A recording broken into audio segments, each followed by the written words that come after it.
شروع کرتا ہوں اللہ کے نام سے جو بڑا مہربان اور نہایت رحم کرنے والا ہے۔ حضرت ابو سعید خدری رضی اللہ تعالیٰ عنہ سے مروی ہے، کہتے ہیں کہ میں تمہیں وہی حدیث سناؤں گا جو میں نے رسول اللہ صلی اللہ علیہ وآلہ وسلم سے سنی۔ میرے کانوں نے سنا اور میرے دل نے محفوظ کر لیا۔ ایک بندے نے 99 قتل کیے، پھر اسے توبہ کا خیال آیا۔ اس نے زمین پر موجود سب سے بڑے عالم کے بارے میں پوچھا تو اسے ایک آدمی کا پتہ دیا گیا۔ وہ ایک روایت میں ہے ایک راہب کا۔ وہ اس کے پاس آیا اور کہنے لگا، میں نے 99 قتل کیے ہیں، کیا میرے لیے توبہ کی کوئی گنجائش ہے؟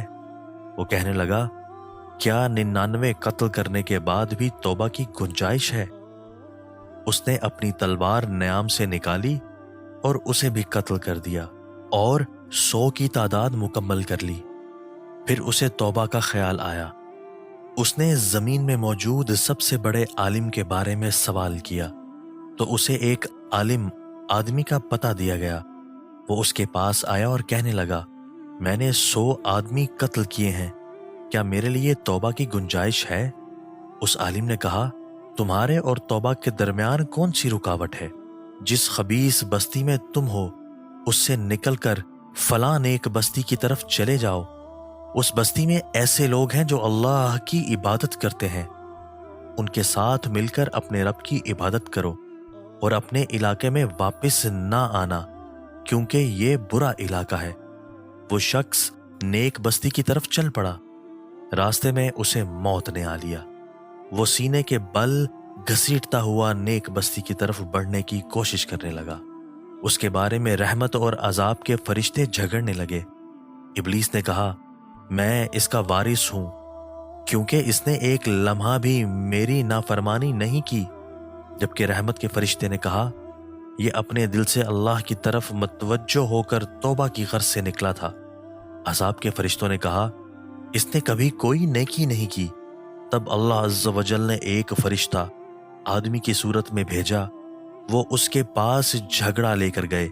وہ کہنے لگا، دیکھو یہ کس بستی کے زیادہ قریب ہے، اسے اس بستی والوں سے ملا دو۔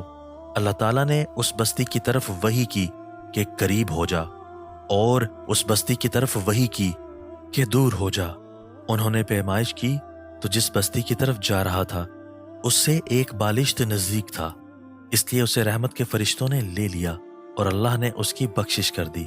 حسن کہتے ہیں کہ جب اسے معلوم ہو گیا کہ وہ مرنے والا ہے تو اس نے اپنے آپ کو گھسیٹنے کی کوشش کی، اور ایک روایت میں ہے کہ سینے کے بل کوشش کی تو اللہ تعالیٰ نے اسے نیک بستی کے قریب کر دیا اور بری بستی کو اس سے دور کر دیا، اس لیے فرشتوں نے اسے نیک بستی والوں سے ملا دیا۔ حضرت صہیب رضی اللہ تعالیٰ عنہ کہتے ہیں کہ رسول اللہ صلی اللہ علیہ وآلہ وسلم اپنے صحابہ کے ساتھ بیٹھے تھے، اچانک مسکرا دیے۔ آپ صلی اللہ علیہ وآلہ وسلم نے فرمایا، کیا تم پوچھو گے نہیں کہ میں کیوں مسکرایا؟ صحابہ نے کہا، اے اللہ کے رسول، آپ کس وجہ سے مسکرائے؟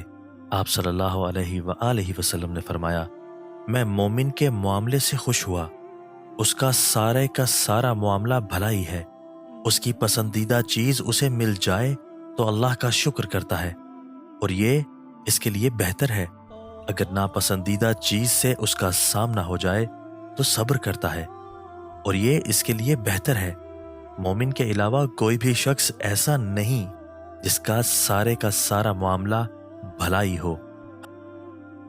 دوستو، اللہ تعالی ہمیں ان احادیث مبارکہ پر عمل کرنے اور اپنی زندگیوں کو سنوارنے کی توفیق عطا فرمائے۔